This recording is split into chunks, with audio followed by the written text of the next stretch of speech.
President Trump's war of choice with Iran and Pete Hegseth's dysfunctional Pentagon leadership are raising new concerns about the safety of U.S. service members.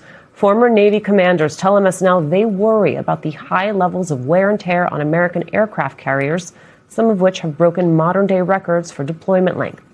They point to the catapults that launch fighter jets and the gear that catches them when they land on the floating runways, all of which have been used extensively over nearly 6 months of fast-paced and unplanned warfare. One retired Navy captain saying, quote, "We are excessively wearing out our ships. The longer that you're working them hard at sea, the more the Navy needs to invest time into maintenance." The Navy did not respond to MSNL's request for comment about delayed maintenance on those ships. I'm going to bring in MSNL Pentagon reporter Priya Sridhar, who broke that story. Ned Price, Mitch Landrieu are still with us. Priya, you've reported on problems with the USS Lincoln, but experts say this kind of maintenance debt has a domino effect. What are they telling you? Yeah, that's right, Alicia. Well, typically when an aircraft carrier comes back to the United States, it goes into the docks for a maintenance period, which is usually around 7 to 8 months. But because we've seen so many aircraft carriers double the length of their deployments from what's usually about 6 to 7 months to as long as 12 months, it makes sense then that maintenance period then can get extended to a year or a year and a half. And in addition to that, specifically with the Lincoln, we saw it go at sea for 208 continuous days without a port call, which meant that when an aircraft carrier pulls into port, it allows mechanics and engineers and contractors to come on the ship and address different maintenance issues that could come up. So all of that combined together is creating a potential for extreme danger and safety issues, because when you're talking about those catapults and those arresting gears, I mean, if something were to go wrong there, it could lead potentially to a deadly accident, Alicia. You know, Mitch Landrieu, Priya and I were on earlier this week. We were talking with Amy McGrath, and she reminded us this is not about the members of the armed services needing to be coddled. It is not specifically about a ship itself. It is about clear leadership from both the commander-in-chief and the person who leads DOD. I want you to take a listen to what Senator Mark Kelly said about the president's leadership. He took our country to war without a strategic goal, without a plan. Now he has no way out of this, and he's stuck. And this has been bungled right from the beginning.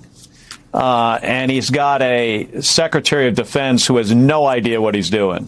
I think the most incompetent Secretary of Defense that we've ever had in our history. And the American people are suffering because of this. We also have 18 dead Americans, for no reason. Mitch, how would you describe the leadership that is coming from the White House and from the Pentagon right now? Well, again, as Pete Hegseth's words would use, war fighters actually know how to prosecute a war. And obviously, this is just a complete disaster. First of all, the president promised people that he was going to end the war in Ukraine on day one and stay out of foreign wars. Instead, the war in Ukraine is just blowing and going. And of course, he started this war of choice, and he did it in a way that was not planned well. He picked Pete Hegseth, who was incompetent, to be the head of this war effort. And what did Pete Hegseth do the other day? Was he doing something to fix this particular problem? No, he was campaigning as Secretary of Defense. We haven't seen this in our lifetime. He was campaigning in Iowa rather than taking care of his quote unquote war fighters. So again, this is an indication that the president has lost focus, that his leadership, it can't be called that, is just high incompetence. And they have basically bungled what was a war of choice, and they didn't even prosecute well because they didn't plan well for it. It all goes back to the president. So if a president's reckless, if he cares more about ballrooms and bombs, if he can't even prosecute a war and he's not taking care of the American people, what the hell is he doing? So it is a mell of a hess, as we like to say down here on the bayou. Part of what has become so notable is the fact that you have family of sailors, of Marines aboard the Lincoln who've been increasingly voicing their concerns to the press and the Pentagon. I want to play for all of you some of what the family of one sailor told the New York Times. It starts with her mom and then her husband. I keep hearing, well, they signed up for this. They didn't sign up to be on a ship in the middle of the ocean with no port calls, no feet on the ground. That wasn't in the brochure when they signed up. She's been struggling. I think the only thing that helps her is when she gets videos from me of the boys. That brings her spirits up. To infinity and beyond.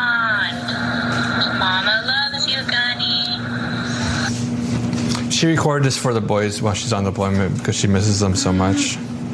I haven't gotten as much sleep because I have been nervous about her. And I'm also nervous about the boys because I don't have my partner here to help me with them. These conditions, what do they mean for morale? What do they mean for recruitment? And then in some, what do they mean for our national security? Well, look, there's a cost, there's a toll that's incurred by these warships, and we've seen some of the conditions aboard them. But yes, we have to be most concerned with the mental health, with the physical, with the safety concerns that our men and women in uniform face every single day. These are people who signed up for sacrifice. They're no stranger to sacrifice. But these are individuals who, by and large, want to know that their sacrifice are being made in service of the United States, of our national security, of our foreign policy, of the safety, security, well-being, health, and prosperity of every single American. And it's really hard, if not impossible, to make that case right now, which I think is also sapping morale. Look, one can argue if there was ever any strategy associated with this misadventure in Iran. I would make that case. I don't think there was ever a real strategy tethered to it. But if there ever was one, we've moved past the strategy phase now, and now we're at the phase of throw spaghetti against the wall and see what sticks. And just last night, to the point of what we're asking our sailors, airmen, and Marines to fight for, President Trump said it's now about economic pressure, maximum economic pressure. Okay, well, you know what his strategy in his first term against Iran was called? Maximum pressure. We have tried this before. It did not work the first time. If it's going to work this time, there are two problems standing in the way. One is the UAE, and the other is China. This president, I don't think, will be willing to ask the UAE that has provided sweetheart deals to him, to his family, to his friends, to make the kind of economic sacrifices they'll have to do. And with President Xi of China coming to the United States on September 24th, a relationship the president wants to keep at equilibrium for the American economy and in turn for his poll numbers, most importantly, I don't think he wants to upset that either. So it goes back to the question of what's our strategy? How are we going to pull our service members out of this with anything in return? And who has input into that strategy? Pete Hegseth's wife, Jennifer Hegseth, is attracting attention for her unusually active role in the Pentagon. You have the New York Times reporting she is his most influential advisor and his de facto producer at the Pentagon. She has prepped him for appearances, sat in on his meetings with journalists, interviewed potential members of his staff, and brainstormed ideas for the Defense Department videos he and sometimes she appears in. She also sits in highly sensitive intelligence meetings. That's according to reports, which has made allies incredibly uncomfortable. I wonder, Priya, what you were hearing from inside the Pentagon.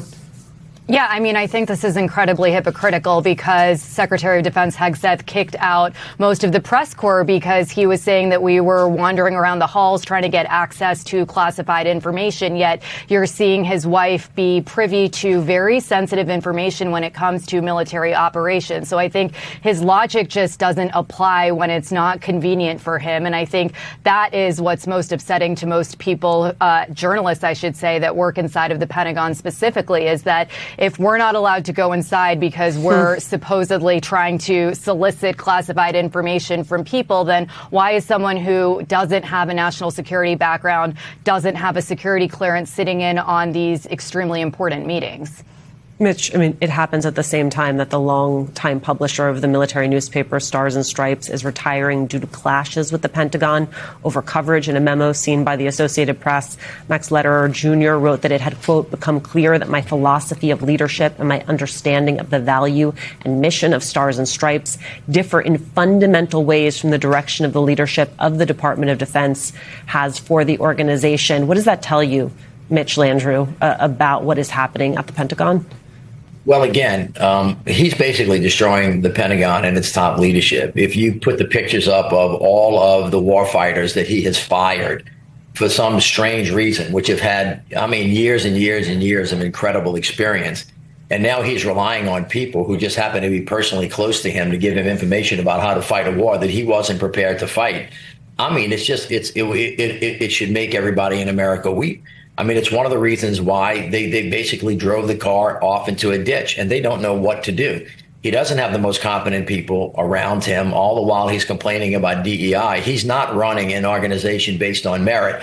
But again, it all goes back to the president. The president of the United States put Pete Hegseth there. The president of the United States has given him the run. The president of the United States allowed him to go to Iowa. So the fish rots from the head. The buck stops at Donald Trump's office. He is too busy on the helipad and the ballrooms to focus on what really matters to the security of the American people. And he's lost focus about reducing people's costs, which is the reason they said they elected him. And they're pissed And I think they're going to deliver a blow to him in 76 days or so. And why he keeps claiming that magically oil prices are going to be the lowest you have ever seen. You just keep waiting. Mitch Landrieu, Priya Sridhar, Ned Price, thank you all so much for getting us started.